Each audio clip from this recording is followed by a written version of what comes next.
Welcome back to UView Rundown. I'm Nick Konopka. Today I'm joined with Darwin Leuba, who is the current auditor of O'Hara Township, and he was elected to that post at the age of 18. And now at 24, he's running to be the county controller, facing off against Corey O'Connor. Thank you so much for joining me today. Thank you for inviting me. Of course, of course. Now, you're 24, you're a part of Gen Z, the same age group as the current student body at Point Park. What are some political moments or events growing up that influenced your politics?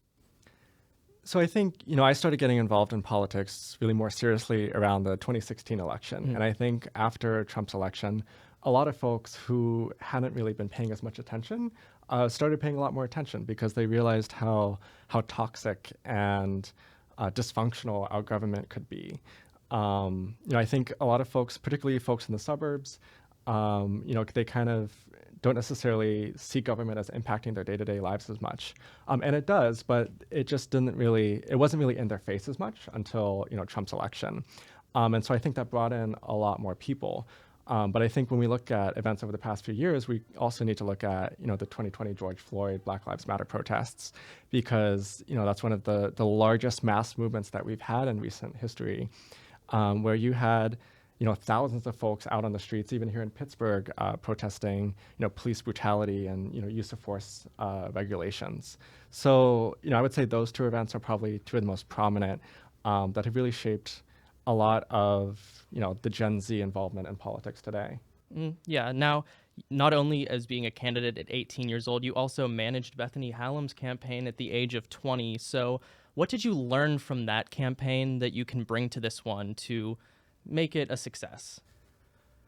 A lot of things. So that's actually an interesting story because I was interviewing Bethany for a job. So I was working on a state house race. And so I had managed the primary and we won the primary. And I wanted somebody to run it in the general election because it was a swing house race and I wanted to go back to school. And when I interviewed Bethany Hallam at, I think, a Dunkin' Donuts near her work, because it had to be within walking distance because, she didn't have a license at the time. She told me about her story with addiction and her time in the jail. And that's when I realized that she should run for county council so that she could oversee, the same jail where she had been incarcerated for 5 months. And, that was really trying to put the folks who were closest to the problem and most understood it, in a position of power to do something about it. And, when we look at lessons, I think, one of them was that, people can care about smaller positions in county government that aren't as high profile as, county executive or district attorney or mayor. That was a race where she was running for county council, a body that for a long time people had viewed as, a rubber stamp for the executive. But just in the first term that she's been on council, they've done so many things from, a gay conversion therapy ban to banning fracking in our parks to banning hair discrimination. And they're looking at, they passed paid sick leave. They're looking at, increasing the minimum wage, paying incarcerated workers. There's so much that you can do with that office. And I think Bethany's race really demonstrated that countywide, there is an appetite for an active and responsive county government. So why run for office now? What, compelled you to run for this office in 2023? Well, I think, when we look at the harms, people are dying, right? So in our county jail, it has a death rate that's twice the national average. And that's something that we could solve today if we wanted to. To get a little technical, we look at the healthcare contract and we look at the food service contract. So the healthcare contract is managed by Allegheny Health Network, and the food service contract is managed by Summit Food Services. And we know that they're both not complying with their contracts. We know that AHN isn't sending the medical staff that they're required to provide, and it's the same with Summit not sending the food service staff that they're required to provide. And when you look at the controller's office, we often talk about audits, and as an auditor of O'Hara Township, that's kind of like the equivalent position at the municipal level. But in the controller's office, you also have contract enforcement, and that's one of the things that's most lacking, and I think would have the most immediate impact, particularly on the lives of the people incarcerated in the jail today. But it's not just the jail; it's also air quality. I've talked about how as a teenager I lost part of my left lung; they had to cut it out. Because I kept having lung collapses. And since then, the research has linked lung collapse occurrences with poor air quality. That's something that's not under the direct authority of the controller to change, but you can audit not just the Clean Air Fund, but also clean air enforcement and look at how they're calculating fines and see if there needs to be a new system to calculate penalties. And of course, when we look at corporate power and nonprofit power, UPMC isn't paying what they owe. Highmark isn't paying what they owe. The big nonprofits or alleged nonprofits aren't paying what they owe. And we pay more as homeowners and renters when these large corporations and large entities don't pay. And you've touched on the Clean Air Fund. So, it's been reported that $66,000 of that money was used to renovate office space.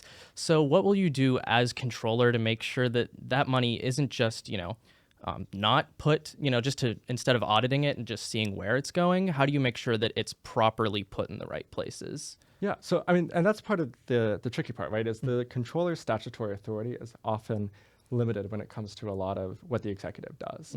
So you can audit and you can expose and you can say, hey, we shouldn't be spending this money on health department renovations in Lawrenceville, as they tried to raid a lot of the fund for that. I believe it was 2018. Yes. When they tried to do that.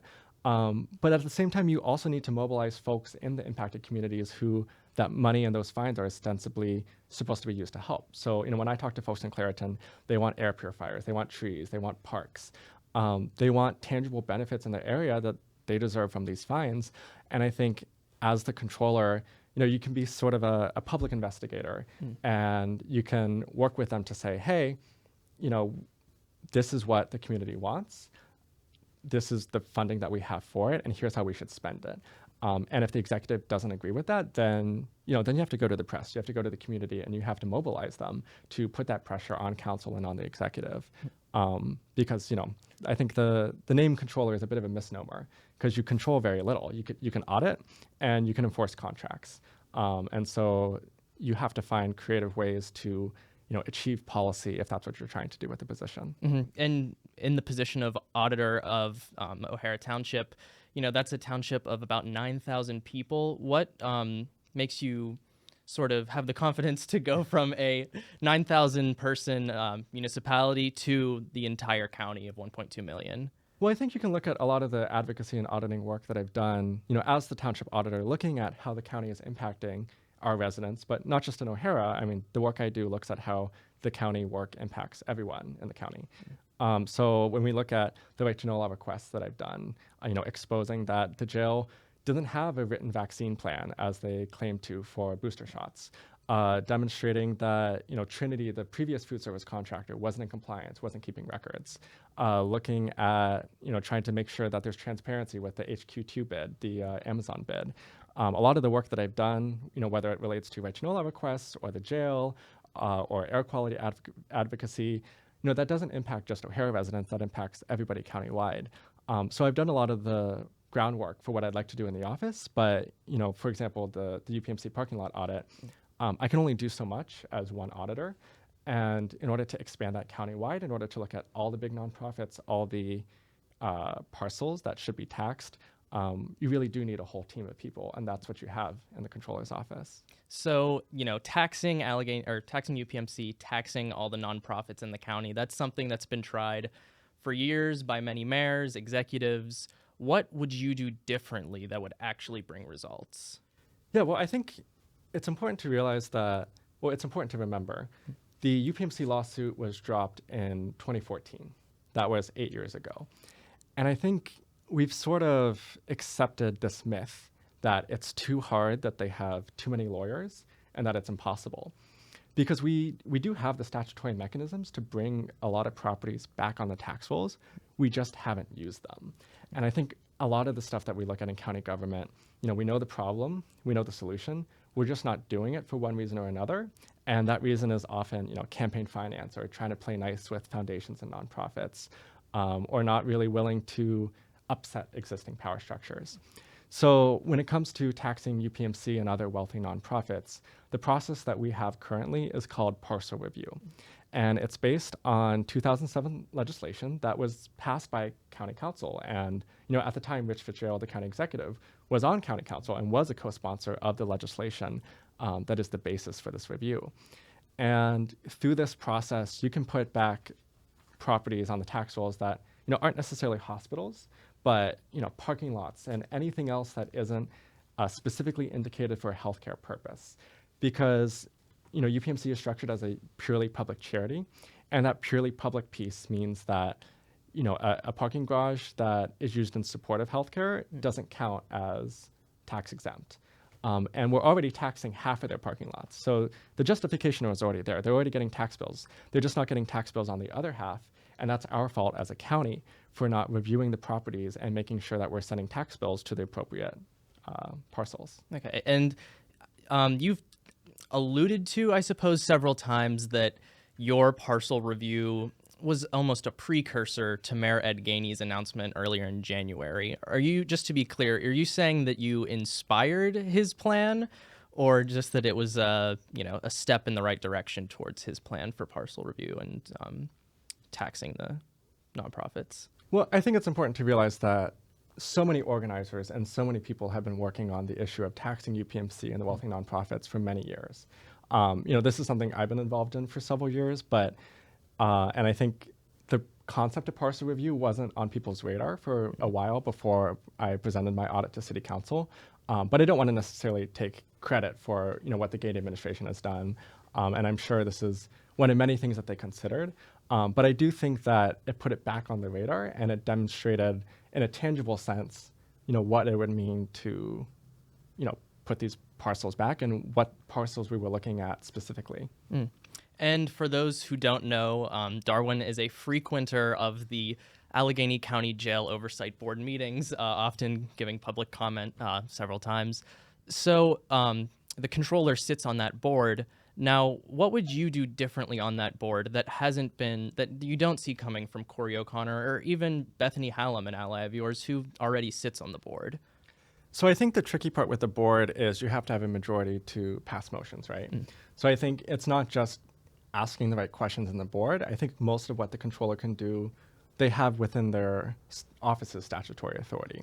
So, I talked about the healthcare contract and the food service contract. Contract enforcement is the most powerful thing the controller can do on their own with their own internal legal counsel and internal team of auditors. On the board itself, I think the main thing is we should be working with, the mothers and parents of folks who have, been murdered because of incompetence in that jail. And we should be making sure that they're getting the information that they deserve. I think we're coming up on the 1 year anniversary, or we just came up on the 1 year anniversary of Mr. Thomas, Gerard Thomas, I believe was his name, who died in the jail, likely due to a lack of medical care. And his mom still doesn't have a lot of answers. And I think as the controller, you have the statutory authority to require that people respond to your questions and inquiries, and you can audit all the books and records and so forth. And I think we need to be using that power to get people the answers that they need, a lot more than is happening currently, where there are ambiguous investigations by outside parties and so forth. And I think for a long time in Allegheny County, we've had reports. We've had reports on inequity in Pittsburgh, right? So Pittsburgh being the worst city for Black women in America. And we keep getting these reports and these reviews from these experts who say that things are bad, but then we don't do anything about it. We don't act on it. And I think that's where the big divide is in this race. Is I think there's a lot of lip service about we'll get to this, we'll get to that, but a lot of what I'm talking about doesn't take several years. It doesn't take 1 year. It doesn't take 1 week. A lot of it could happen today if we wanted to, but there's not a political will to do it. And so, you've said it's one thing that they could do instantly is that contract enforcement, withholding money from food service, Allegheny Health Network. If it is as simple as enforcing a contract, are you just saying, there's no political will, or why do you think they're not doing such an easy step, as you call it, the controller's office? Well, I think part of it is lack of political will, and part of it is that the leadership of the office doesn't necessarily understand auditing their contracts. And I think there's a, well, I think with the food service contract, for example, Trinity also had a lot of the same problems that Summit has. We also know that they weren't complying with their contract. And we kind of just let that expire and went to a new RFP process, and that's how Summit came in. And Summit's contract expires at the end of April. So any chance of withholding funding now, is running out of time, right? You've only got less than 2 months. I think there's a lack of desire or to actually, it's work, right? It's a lot of work. It's technical work. It's complicated in some sense. And I think there's that piece of it, and there's also just a lack of prioritization of that type of work. I think, right now the office is kind of geared towards reelection. I think, the political side is geared towards reelection. A lot of his staff has been, campaigning for him and, supporting him in his reelection effort. And so I think they're really focused more on looking good than doing good, per se. And you've talked about the technical aspect of it. For those who don't know, you graduated from Yale with a degree in computer science, if I'm correct. So would that play into your role at all? Would you use those skills to work as the controller? Yeah, absolutely. So, when I did my audit of UPMC parking lots, we're talking about a database of 560,000 parcels, which is just the technical term for a piece of property. Oftentimes a property is one parcel, but sometimes a property can be several parcels. So, one of UPMC's parking lots, for example, I believe is 5 distinct parcels that are adjacent to each other. And that consists of one property. And when you look at a database that large, you need to have some basic scripting skills or database skills in order to navigate it. You can't just open it up in Excel and hope for the best, right? You need to be able to understand how to shrink that down to the data that you're trying to find. And it helps make, audits and reviews a lot more efficient because, you can write the code that does a lot of the heavy lifting for you. So you can identify what needs an in-person audit.